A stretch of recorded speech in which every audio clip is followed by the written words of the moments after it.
That's great. Well, good afternoon. Tell you, it's good to be here with Minister Surma, Minister Cho, and MPP Vijay Thagasalam, Christina Midas, and Aris Babikian. What a great team we have here in Scarborough.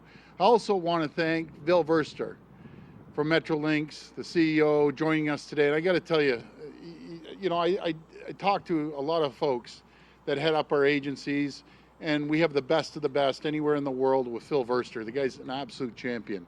My friends, it's great to be back in beautiful Scarborough. I just love the people out here in Scarborough, and from day one in politics, you've always supported our family, and you've always had our back, and I can tell you, we will always, always have yours. And my brother Rob, he absolutely loved the people of Scarborough. He fought for you day in and day out down at City Hall. And no issue was more important to Rob than delivering rapid underground transit to the people of Scarborough. Rob was the true champion for delivering subways to Scarborough, and I remember him standing up in council, Scarborough, Scarborough, subway, subway. I'll never forget that. And after years of work, we're finally making a huge, huge progress. And as sure as I am standing here today, we're going to deliver the full 3-stop Scarborough subway. Because, my friends, I made a promise to the people of Scarborough. You've been waiting for over 30 years for subways. The crowding and the congestion on the Scarborough RT is a disaster, and we're going to fix it. We're building this subway. We're making a historic investment, a nation-building investment in transit for the Greater Toronto Area. We have a $28.5 billion subway plan, which is one of the largest in North America, 4 new subway lines, the most ambitious transit project this country has ever seen. 4 new projects to reduce gridlock and congestion, create more jobs and opportunity, and help drive construction of more homes. Since we announced our plan, we've moved quickly. We've secured strategic partnerships with the City of Toronto and York Region to advance these projects. And I have to give a special thanks to Mayor Tory, who has been an absolute champion for these projects. Mayor Tory has been a champion for subways in Scarborough. We also have the support of our municipal partners in Mississauga, Vaughan and Markham and Richmond Hill. We wouldn't be here today without the support of our municipal partners. We've passed the legislation to remove roadblocks for these projects, to get shovels in the ground faster. And earlier this month, 3 teams were shortlisted to bid on the Scarborough Subway Extension tunneling work. 3 highly qualified, widely recognized contenders to build better transit faster for Scarborough. Today, I'm excited to announce, right here in Scarborough, we are issuing a request for proposal to advance tunneling work for this subway line. We will be inviting each of the teams to tell us how their plans will help deliver the $5.5 billion project. Folks, the people of Scarborough have been waiting. They never complain. They've never seen a project worth $5.5 billion. This is a critical step forward to the Scarborough subway. There is no going back now. And during construction, this project will support 3,000 full-time jobs. And talking about full-time jobs, I want to thank the great people at TTC. I've been saying hello to all the folks. These guys are champions. They've been going throughout this whole pandemic, so thank you, each and every one of you. Once built, the new subway extension will be able to handle over 100,000 daily boardings. 34,000 more jobs will be accessible to people within 10-minute walk of the new stations. It will drive the development of more housing options, and it could cut carbon emissions. This is important, cutting carbon emissions by over 10,000 tons a year. That's why we need more subways, my friends. We will build a modern, reliable transit system for the people of Scarborough. My friends, this is what we mean when we say we're getting Ontario back on track. We're firing up the economic engine of this province. These projects will create thousands of jobs, put more opportunities in reach of businesses, and help our communities and neighborhoods recover. But we can't do it alone. Again, I have to call on the federal government to join us as full funding partners, commit at least 40% of the funding for these nationally significant subway projects and support the recovery of our national economy. And I will continue to press the Prime Minister to come to the table. We need all three levels of government supporting subways in the GTA. We need the federal government to support the people of Scarborough. We need the federal government to support subways for Scarborough, and we're going to keep going until every community, every worker, every family gets back on their feet. I thank you, and God bless the people of Scarborough, and God bless the people of Ontario. Now I'll pass it over to Minister Surma. Thank you.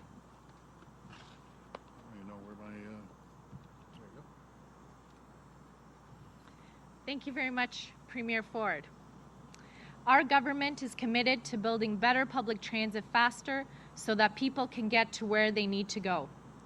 And today we are taking another step towards delivering on that commitment. I am thrilled to be here with the Premier to provide an update on this historic subway project. On August 5th, we announced that Ontario has shortlisted 3 teams to advance the tunneling work on the Scarborough Subway Extension project. With proposed stops at Lawrence Avenue and McCowan Road, Scarborough Centre, and Shepherd Avenue and McCowan Road. And in the coming days, we will be inviting these teams to respond to an RFP and to formally detail how they plan to design and deliver advanced tunneling works for the project. Procurements for the Scarborough Subway Extension are being staggered, starting with the tunneling contract to ensure we can successfully deliver the project on time. We are leveraging existing planning and design work already undertaken to accelerate tunneling for this project. We are delivering the subway that the people of Scarborough deserve and doing it as quickly as possible. Our government is committed to ensuring improved access to a modern, reliable rapid transit network, bringing rapid transit to new neighborhoods with an estimated 100,000 boardings each and every day. This project will provide significant relief to the busy commutes we've all experienced. It will ease congestion on the roadways and provide greater connectivity to Scarborough residents. It will also connect more people to jobs and drive business investment. We know that Scarborough and communities across Toronto and the GTA cannot wait any longer. They need transit and transportation relief, and they need it now. That's why our government passed the Building Transit Faster Act, which provides the tools needed to make sure the 4 priority transit projects, including the 3-stop Scarborough Subway Extension, are built as quickly as possible. But we also need all funding partners at the table. We continue to call on the federal government to provide its fair share, funding at least 40% of the Scarborough Subway Extension and our other 3 nationally significant subway projects. Formalizing this funding partnership with the federal government remains a top priority, given the significant benefits to the local, regional, provincial, and national economy that Ontario's plan will generate over the next 10 years and beyond. Together, we can deliver a rapid transit network that will move Ontario and Canada forward. Thank you. I'd like to pass it over to the President and CEO of Metrolinx, Phil Verster.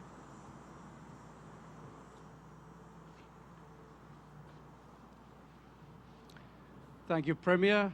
Thank you, Minister Surma. When the Premier announced in April last year that there'll be a substantial expansion to the subway program, we set about to finalize the reference concept designs and the design work of these programs. And we did our geotechnical and borehole drilling to understand what's on the ground. And most importantly, we rapidly started our procurement process. And we went to the market with a request for qualifications. We got a very wide range of international and Canadian companies have expressed an interest. And over the months, we've whittled it down to 3, and we've got 3 very experienced bidders that will now participate in this request for proposals. And for us to be in a request for proposal stage and in market at this part of the project is very exciting, because it shows the great momentum we have to deliver this fantastic project for the communities in Scarborough.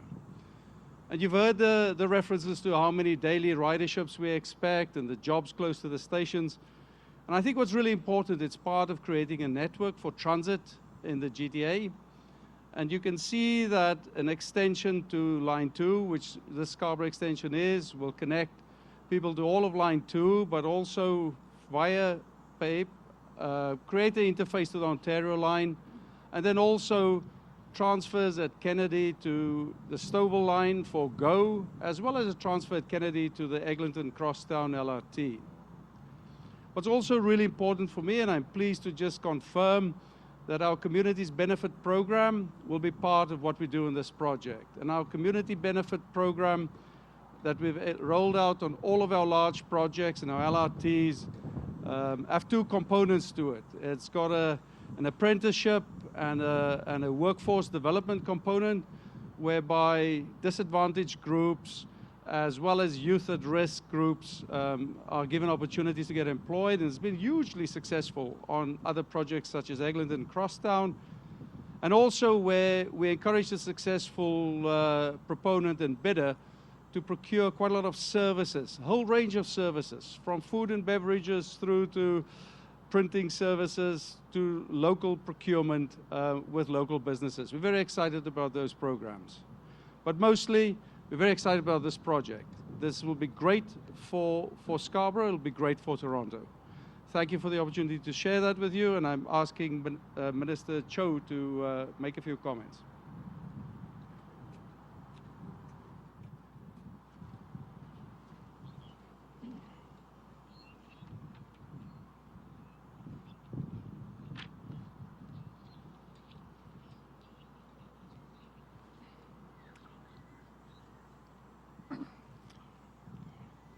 My name is Raymond Cho. I'm MPP for Scarborough North Riding.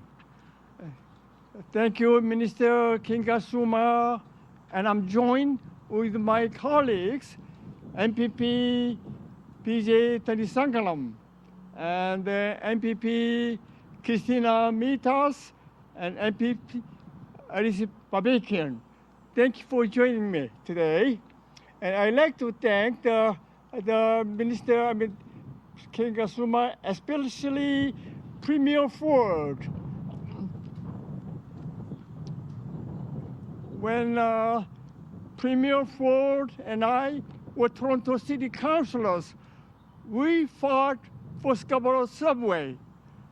Today, under the excellent leadership of Premier Ford, it becomes a reality. Pardon me, my eyesight is kind of blurring. And this is the longest subway Canadian history. And with this subway, like Premier said, like Minister Kingasuma said, it'll create many, many jobs. Yeah, okay. Yeah, sorry, yeah. This is a part of the largest subway expansion in Canadian history. And I'm very excited to be part of this historical moment.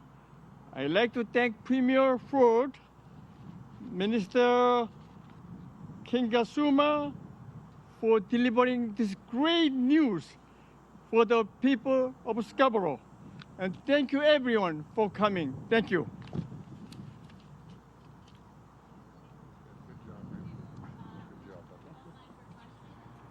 First question, please. Yeah, I just want to tell the people at home, sorry, just 1 second. It's extremely bright out here, and it's hard to see the notes on the screen. So Raymond, you did a great job, buddy. Sorry, go ahead. Okay, first question. First question comes from Haley Cooper at News Talk 1010. Please go ahead. How you doing, Haley? Thank you. Hi, Premier. Hi.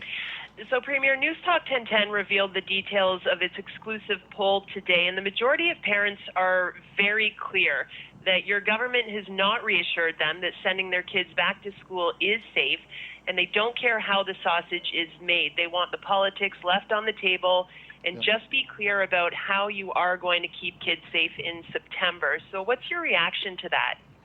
Well, Haley, I understand the parents are nervous.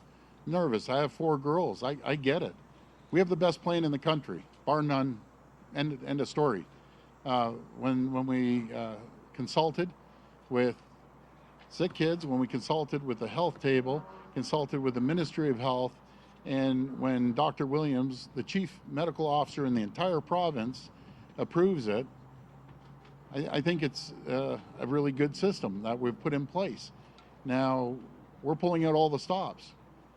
We're putting in cleaning services, hiring 1,300 cleaners. We're spending $25 million on cleaning. When we're doing transportation, we're spending $1 billion on transportation alone, getting the kids from home to school. We're cleaning the buses twice a day. We're pulling in the reserves until they can hire more teachers. On top of that, we're putting another $30 million in to hire more people. We're making sure that it's mandatory, and the only province in the country right now, and everyone's following our lead, to make it mandatory for grades 4 up to grades 12, mandatory masking, and we're making JK to grade 1 optional. I could keep going down the list as I do every single day, but I fully understand the situation the parents are in. And the parents I talk to, it's not so much about the plan, it's about the COVID. They're nervous about COVID. I'm nervous about COVID. But we're doing everything in our powers through the medical advice, the health table, the chief medical officer, to come up with the best plan going. And as far as I'm concerned, as Lucas from your radio station, 1010, compared note by note of all the provinces versus us, we're so far ahead of the rest of the country, it's staggering. So we're going to continue being flexible. We're going to listen. And when, for instance, when the teachers union wanted more venting, boom, within seconds, HVAC, $50 million, putting it in. When they wanted more money, they wanted us to go to the reserves. We went to the reserves. They wanted more cleaning. We went and got the cleaning. Everything everyone has requested, including our health table, we're doing. But if there's any other ideas out there, we're always open. We're flexible, because everyone wants to make sure we have a safe environment for our students to go back to the school in the safest manner possible, and to protect the teachers as well. Follow up. And so my follow-up, the majority of respondents to this poll, over 70%, do not believe the education approach to back to school is the right one. They actually believe the decision-making should be coming from the Ministry of Health and Minister Christine Elliott. So would you be open to shifting that? And is that an idea that you would be flexible with? Well, it's ironic. It did come from the Ministry of Health. The minister sits at the health table along with all the health experts, some of the greatest doctors in the country, with consultation with the boards, consultation with sick kids, consultation with the chief medical officer. So as much as Minister of Education, which I think he's one of the best ministers I've ever seen, puts the plan forward, it wasn't the Doug Ford plan, it wasn't the Stephen Lecce plan. It was a combination of all the people that we got advice off of. And I'm always going to listen to the doctors. And I'm going to listen to the doctors over the teachers' unions. It's plain and simple. I'm listening to the healthcare. I'm not going to listen to the head of the unions that are playing politics. It's as simple as that. I'll listen to the teachers. I'll listen to everyone. And even when the unions did speak up, the head of the unions, and I differentiate between labor and labor leadership always. I love the frontline folks. But when they asked for those 3 things, immediately we got them. So I don't know what more you can do than just continue to support. If someone else has any ideas, we're listening. Simple as that. Okay, next question. Next question comes from Robert Benzie from the Toronto Star. Please go ahead. Hi, Robert. Hi, Premier. I know you spoke with Jamie Tumulty earlier about this, but I wanted to ask you, for the rest of us, about your thoughts on Chrystia Freeland being the new federal finance minister and what this means for Ontario, and what you are looking for in the future? As you are asking for money for the Scarborough subway. Yep. Is it going to be helpful that you have someone who you trust and who has been an ally of yours for some time during the pandemic? Well, there's no secret. I think the world of Chrystia, I sent her a message this morning. She was swamped as Deputy Prime Minister, and if there was one person I have confidence in, it's Chrystia Freeland, that we can work together. We can sit down, pick up the phone, and one of the first phone calls, the letter gets settled in, but we need money for the transit system. We're building a $28.5 billion transit system with cooperation and collaboration between municipalities and the province, and it's just traditional that the federal government comes in and supports the projects by 40%. But there's no better person I'd want to work with than Chrystia Freeland. She's going to do an incredible job. She's a good friend, and I can't wait to start working with her to move our projects forward. Follow up. So while we have you on federal politics, Premier, the federal Conservatives are picking their new leader this weekend. You have stayed neutral in that race. Do you have any thoughts about who could be, whether it's going to be Aaron O'Toole, who's from Ontario, or Peter MacKay, or someone else? Do you have a preference, and do you have any thoughts about the federal Tories and who they pick, or do you even care? Well, something that's up to the federal government. I'm going to work with anyone that gets elected, be it the federal leader of the Conservative Party, federal leader of the Liberal Party. That doesn't faze me in the least. I don't, our families, and don't get me wrong, I'm proud to be the leader of the PC party, but our family wasn't elected by traditional all PC voters. Our family was elected, myself and my brother, by traditional NDP union members, liberals, and fiscal conservatives. So I don't like the political stripes. Our family's there. We're the party of the people. I support the people. I don't care what flag they're flying. If they need our help, I'm going to be there. Simple as that. That's the way we've always taken the approach in politics. Okay, this will be the last question from the phone line. Last question comes from Philippe de Montini from Radio Canada. Please go ahead. Hi, Premier. How you doing? I wanted to follow up on the question about Bill Morneau's resignation. Obviously, is a major step. Are you joining the federal Conservatives in calling for Prime Minister Justin Trudeau to resign as well? Sorry, Philippe, can you speak into the microphone? You're breaking up. Yes. So my question is, so obviously with the resignation of Bill Morneau, with Chrystia Freeland stepping in, we're hearing more and more calls for Justin Trudeau to step down. Is that something you would also advocate for at this point in time? Yeah, I'm not going to get into that federal politics. That's up to the Prime Minister to deal with, and we've been working very collaboratively together. I appreciate the funding for the Restart program, and he was very generous. We have $7 billion here in Ontario, and we're going to make sure we distribute that throughout the people of Ontario, and I'm very grateful for the contribution that they've done. But I'm not getting into the weeds on those politics. He's going to deal with it, and that's it. Follow up. And on the Scarborough subway, this has been a sort of on again, off again project. What makes it clear in your mind that this project will go forward, in the next several years? Well, I'll make a comment, then I'll hand it over to Minister Surma, and then I'm going to hand it over. I call him the Commander-in-Chief, Phil Verster, the best transportation person anywhere in North America, and I've talked to a lot of transportation people. But this is the city of Scarborough. I say the old city of Scarborough. This is 650,000 people, the forgotten city. Under this administration, they aren't forgotten any longer. The people in Scarborough are hard-working people. They never complained. They've never complained. As Rob and I were up there chanting Subway Scarborough and so on and so forth, the people of Scarborough never complained. Finally, they're getting a subway line. 650,000 people sharing 2.5 subway stops. You have Kennedy, you have Warden, And then you have Victoria Park right on the border. And they're paying the same taxes as everyone else. This has been my beef all along.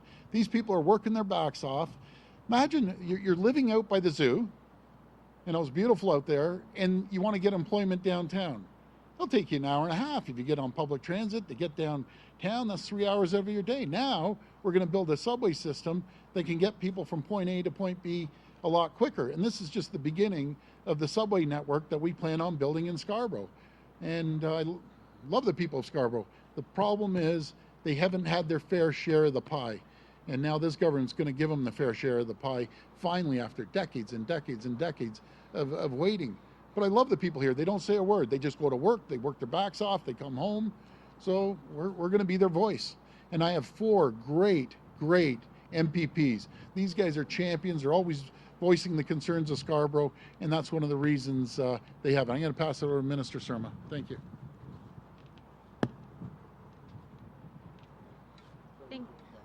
Thank you very much, Premier. To answer that question, I just want to remind the good folks in Ontario all of the work that we've done in the last 2 years. We have one single unified plan for transit expansion in the GTA and Toronto York region. That has never happened before. We have signed preliminary agreements with the City of Toronto, with York Region. We have 3 procurements currently out in the market, even given a pandemic situation, and we continue to move forward. I think that what has been lacking is sheerly political will, but we have political will at the municipal level and at the provincial level, and we know that this is incredibly important to the Premier.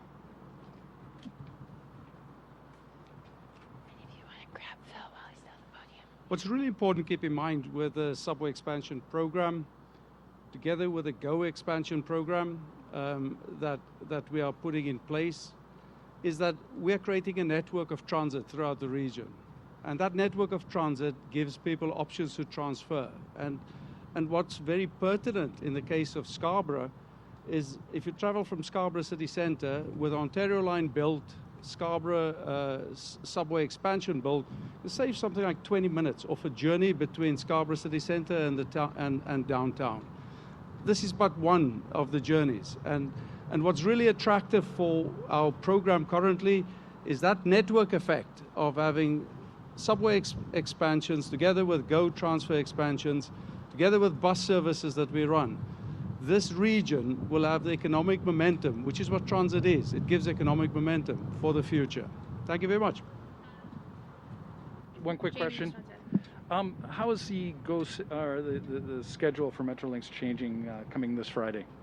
So could you ask the question again, please? Yeah, how's the schedule? When are we going to go back to full-time GO schedules?